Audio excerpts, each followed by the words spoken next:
Yeah, we was just some friends of mine a minute ago that used to work down in the fruit market with me years and years ago. Yeah, they're old now. They're in the 80s now, really. But nice fellas come to get some books off me, a couple of books. And we was talking about the market, and they was talking about when I first got a job down here, and I worked with Colin Cracknell. Me and Colin, I mean, Colin Cracknell really was the person that made me the person I am really today, in a way, not gangsterism, but as a fighter, really. Colin, really hard man, a proper powerful geezer. Come from, used to live in Brentford, and good reputation, mate. Good reputation. He had a brother called Ginger and a brother called Tony. Yeah, me and Tony fell out one day. I was on crackling, mind you.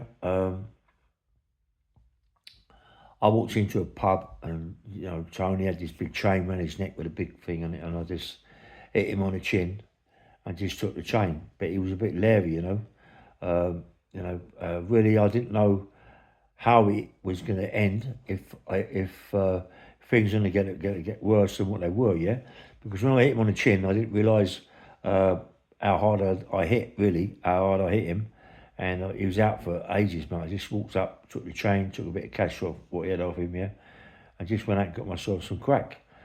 And I was a bit, bit of a bad bit being in a way. Yeah, but the market was my thing. Have you ever anybody see that film Once Upon a Time in America? A great film, great film. It was like similar to that. Yeah, it was all young kids. When I say young kids, we was all like what I was, what 15, 16, 15, 17, something like that. All the other night porters were a lot older than me, but taught me a lot. Yeah, and so we used to nick so much stuff out the market. It's unbelievable. Go in the back of lorries at night time, take the clips off, open them up, not listers, load our barrows up with fruit and vegetables while the geese have been sleeping in the back. Yeah, I'm surprised the alarms never went off. But if they did, we'd get out, we'd get away easy. Yeah, but I loved it, man. It was like a film Once Upon a Time in America. Fighting, I used to, because I was so flash, yeah, because I was with Colin, I was really flash. I was bouncing about with a bib. I had the bib on and the Dr. Martens and the Stay Press trousers, and and sort of used to wear nice jeans and all. Everything was you look good. You know what I mean? And being that I was very big as a young kid, young, big, powerful arms, massive big shoulders, and I didn't care for no one. I didn't care for anybody really. I walk into the coffee shop, and I had that bounce about me, a bounce. And there's a few people that the Welleses, not sorry, the Wellses and the Welleses, he didn't really muck about with them, He didn't muck about with them. You had Patsy Puddles. Yeah, the Puddles is, I mean, and I had a row with Chick Summers, a guy called Chick Summers years ago. Chick Summers used to wear the hat, Chorby hat, bouncing about. Me and him was mucking about one day, sparring out in Block 6, yeah? Strawberry Road, Block 6, out there sparring around. And he hit me on the chin, yeah? And I thought it was a liberty what he was doing, and I just steamed right into him, mate. He's only a little guy, but he could have a right fight, Patsy Puddles. And I knocked him out, yeah? And Colin Crackler went, oh, you've caused murders now. They'll be all over here, be all on us, yeah? And I just say I work for Northsides, and they come over, about 8 of them, all the families, and it was going to kick off bad. Colin was behind me, Mickey Knoll was behind me, who worked there, Mickey Knoll. Uh, my mate Martin Worsfold was there, Dirk Pierce was there, and they knew if they kicked off, it'd have been off, mate. They'd have been well bashed up. But as I say, I was in the market. I was to fight. But I had a fight maybe twice, 3 times a week with greengrocers. Always with greengrocers, mate. Always, never ever but anybody else. Only greengrocers, yeah. And we used to take because we used to take liberties really. We used to jump on the back of the motors. Especially Christmas time was really good, yeah. When we used to jump on the back of their motors, nick their dates, nick all the nuts, and just put them in a lister, drive off. or run across the market. You know what I mean? Yeah, I used to love.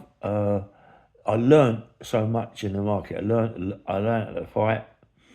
That was the greatest thing. Learning how to fight. Colin Crattle learned me how to fight. I mean, he had a boxing club in Southall. Yeah, him and Harry Holland. They had a boxing club in Southall. Uh, I used to go down there and train. I never forget me and Colin, yeah, in the ring. Yeah, and I was really fast and really powerful. And I was jabbing, and as he's going, bang, bang. I was in a little ring, I was jabbing him, mate. I was giving him, you could see the pain in his face, yeah? And he said to me, "What, you do one more jab like that, right?" He said, "I swear to God, I'm going to smash you to pieces." I went, "Oh, okay." Because he can have a fight, you know? I was only a kid, and he can have a fight, yeah? So I left it, yeah? But later on, me, a guy called Terry Woods, I used to fly around with him all the time, Terry. And we've had some fights, me and Terry. Me and Terry Woods have gone into places like Caths and all that, and they're terrible, terrible fights, yeah. I remember down Chiswick Heights, High Street, yeah. Forget the name of the pub now, but it had a big waterfall in it, and we filled the waterfall up with liquid soap. And me, Colin Crattle, we did, and we had a row with about three of the staff, yeah.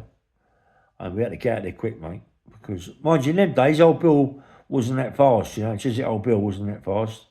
And, you know, we had a terrible row in him, mate. But we didn't care, man. I'd fight, I would fight anybody when I was around then, mate. And when I used to go to Covent Garden and with the lorries and all that, you know, and we used to go there and fight in the Covent Garden, in the garden with their porters. You know, I used to love it, man. I used to love fighting. You know, you learn, innit? We used to unload potatoes and all that. And, I used to put 3 bags of potatoes. I used to put one and two across to my head, yeah? And run in, plonk it down, Colin used to stack it, yeah? Mate, it's just like, what happened to them days, good old days, good fighting days, yeah? You know, but Johnny Frankham, I like John. Gypsy Johnny Frankham, mate. Les Stevens.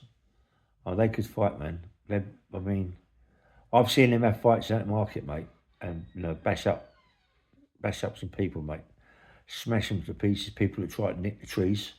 That's their living, isn't it? Christmas trees, yeah. And people that are trying to nick them, I see them get really good hidings of them, yeah. Les Stevens and Johnny Frankham, and that's when Les Stevens was just up and coming heavyweight. Johnny Frankham, I think, was a middleweight. I'm sure he was then. Good fighters, mate. Good fighters. They had a lot of respect. Colin had a lot of respect with him.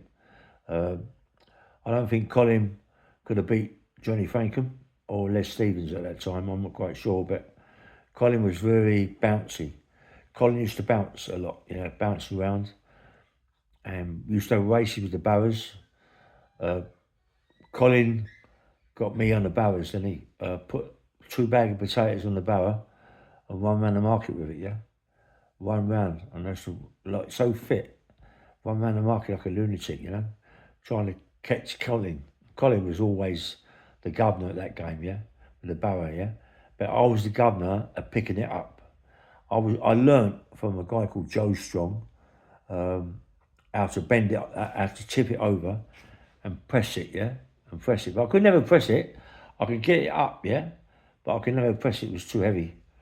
But Joe Strong, he could, man, the old boy Joe Strong. I mean, he was like, I suppose, what, in his 60s? And I was like 15, 16. And he showed me how to do it. And he used to do phenomenal lift. He was like a Jewish guy, Joe Strong. And he had his own company called Joe Strong's, yeah. But in them days, used to get great big free tier of oranges, like free tier of orange, and they used to weigh, man. They weigh unbelievable weight, 112 pounds, I suppose, a bit big, yeah. I've seen Joe Strong, one on each shoulder, run up the ladder, no hands, but run up the ladder with two. 60 years of age. 60 years of age, mate, doing that. You know, and I could just about get one on my head with a cap on, yeah, and nut it up the ladder, yeah, and do that. But he used to take two. So strong, mate. Joe Strong. That's why I call him Joe Strong, because he was just powerful. And with the barrow, I mean, no one could beat him with the barrow. I mean, the only one to come near to that was Martin Worsfold. I mean, Martin Worsfold was a co-defendant of mine, but Martin was strong, mate. He was so powerful, but he worked on the potatoes, yeah? And I seen him tip a barrow over. I seen him pick a barrow, tip a barrow up, and I'll press it, nearly press it, yeah? But, you know, like, nearly. But Joe Strong used to tip the big barrow, the big barrow, mate, you know, with the ball that comes out, yeah, at the side. And he used to press that, no trouble. At 60 years of age. Do you know what I mean? You want to fight him, mate, he'd kill you stone dead. Another one that was very strong was Wells's. The Wells's, Billy Wells, Art Wells, Alpha, Charlie Wells, you know, and all that lot, mate. Tommy Wells, they were big, powerful people, all boxers. Elfie was the nasty one of that lot. No one wanted to muck about with Elfie. Elfie would go away and come back and cut you to pieces, Elfie. And, you know, I think the governor there was Tommy. Tommy, I think, was the governor. Billy Wells, I mean, he died. He left a lot of property to his son.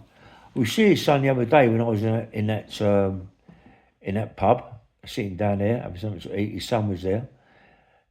His son took his dad to a tea, but he's not so clever as his dad was, yeah?